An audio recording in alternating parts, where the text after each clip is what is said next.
Hi friends, welcome back to VS Block YouTube channel. Please do subscribe, share చేయండి, like చేయండి, పక్కనే ఉన్న bell ఐకాన్ని క్లిక్ చేయండి. Today we will discuss electromagnetic Faraday's laws of electromagnetic ఇండక్షన్లోని మనకి Faraday's loss ఉన్నాయి కదా, రెండు లాస్. ఆ లాస్ గురించి మనం డిస్కస్ చేసుకుందాం. Faraday's laws of electromagnetic induction. ఇక్కడ మీరు చూసారంటే కనుక ఫెరడేస్ లాస్ ఆఫ్ ఎలక్ట్రోమాగ్నెటిక్ ఇండక్షన్లో టూ లాస్ ఉన్నాయి మనకి. ఏంటవి? Two laws. ఏంటవి laws? Faraday's laws of first law ఒకటి, సెకండ్ లా ఒకటి ఉంది. ఫస్ట్ లా ఒకటి, సెకండ్ లా. ఈ ఫస్ట్ లాలో వచ్చేసరికి మనకి ఫస్ట్ లా చూడు ఏం చెప్తుంది. ఫస్ట్ లా మనకి when ever A conductor cuts the magnetic field, when ever A conductor cuts the magnetic field. Conductors చూసారు కదా, ఇందులో రొటేటర్ ఉన్నాయి మనకి వైండింగ్.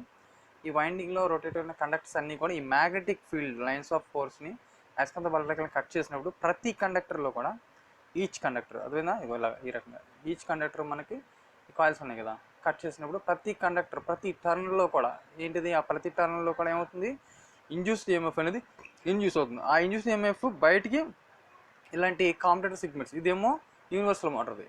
ఇక్కడ లోపల ప్రొడ్యూస్ అయ్యే ఈఎంఎఫ్ ఏంటిది మనకి ఆల్టర్నేటింగ్ ఈఎంఎఫ్. అది జనరేటర్ కావచ్చు, ఆల్టర్నేటర్ కావచ్చు. లోపల వైండింగ్స్ దగ్గర ప్రొడ్యూస్ అయ్యే ఈఎంఎఫ్ని ఏమంటారు, ఆల్టర్నేటింగ్ ఈఎంఎఫ్ అంటాం.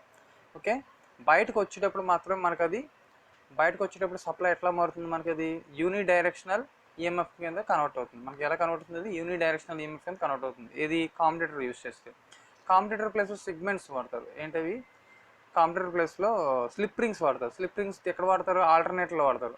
ఆ స్లిప్ రింగ్స్ యొక్క పని ఏంటి, యాస్టీస్గా సేమ్ ఈ లోపల ఏదైతే ప్రొడ్యూస్ అయిందో ఆల్టర్నేటింగ్ ఈఎంఎఫ్ యాస్టీస్కి ఎటువంటి చేంజెస్ లేకుండా ఆ స్లిప్ రింగ్స్ ఏం చేస్తాయి, బ్రషెస్కి అందిస్తాయి అన్నమాట ఆల్టర్నేటింగ్ ఈఎంఎఫ్ని, అంటే ఏసీని అందిస్తాయి అన్నమాట. ఈ కాంపిటేటర్ మాత్రం ఏం చేస్తుంది, ఈ ఆల్టర్నేటింగ్ ఈఎంఎఫ్ని యూని డైరెక్షనల్ ఈఎంఎఫ్ కింద మారుస్తుంది, అంటే డీసీ యూని డైరెక్షనల్ ఈఎంఎఫ్ కింద మారుస్తుంది అన్నమాట. ఓకేనా, ఇది డీసీ జనరేటర్లో యూస్ చేస్తారు. ఇది అది ఆల్టర్నేటర్లో యూస్ చేస్తారు. అది వచ్చేసరికి మనకి ఆల్టర్నేటర్లో మనం యూస్ చేసుకుంటాం. ఆల్టర్నేటర్. ఓకేనా, ఆల్టర్నేటర్లో మనం అది వాడతాం. ఏది, స్లిప్ రింగ్స్ అనేవి. ఈ స్లిప్ రింగ్స్ అని ఎక్కడ వాడతాం, మనం ఆల్టర్నేటర్లో యూస్ చేస్తాం. నెక్స్ట్ వచ్చేసరికి Faraday's laws of first law కదా, ఏం చెప్తుంది ఇక్కడ, whenever conductor cuts the magnetic field and EMF is induced in it, such EMF will last only as long as the flux change or the conductor moves.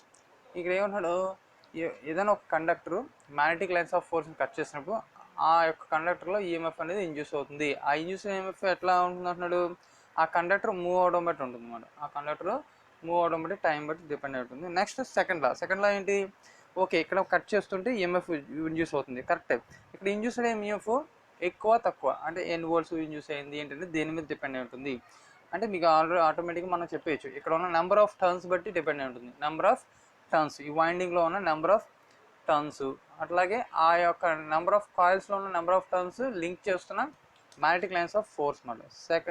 సెకండ్లో ఏంటిది, సెకండ్లో చూడండి, the magnitude of induced EMF is proportional to the rate of change of flux linkages, that is depends on number of turns, ఆ coil యొక్క number of turns and the rate of change of flux linkages. ఆ number of turns, ఆ coil మొత్తం ఎన్ని lines of force, ఎన్ని magnetic lines of ఫోర్స్ని link చేస్తుంది అనే దాని మీద డిపెండ్ అవుతుంది. దానికి చూడండి ఫార్ములా ఏం రాస్తాం ఇక్కడ, సిన్స్ ఫ్లక్స్ లింకేజ్ కావాలి మనకి. లింకేజ్ కావాలంటే flux, magnetic flux into product కదా, product into number of turns.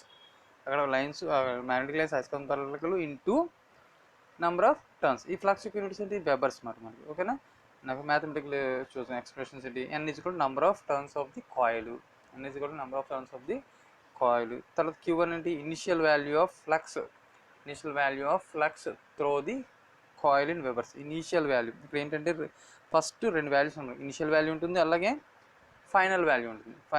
Initial వాల్యూని Q1 అంటున్నాం, ఫైనల్ వాల్యూని Q2 అంటున్నాం. ఇనిషియల్ వాల్యూ ఫ్లక్స్ త్రో ఇది వెబర్స్ ఏంటి, Q1 Q2. Next T is equal time in seconds, అంటే ఎంత టైంలో మనకి అది ఆ ఫ్లక్స్ని లింక్ చేసింది అనేది కౌంట్ చేస్తాం అన్నమాట. టీ ఇది టైమ్ ఇన్ సెకండ్స్ అంటుంది, time in seconds during which the flux changes from Q1 to Q2.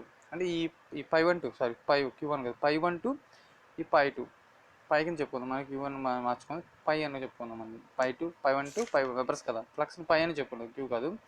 π1 to π2 webers మధ్యన ఉన్న ఈ వేరియేషన్ని టీ టైం అని పిలుస్తాం. ఎంత linkage. Next, since flux linkage is the product of flux and number of turns అన్నాడు కదా.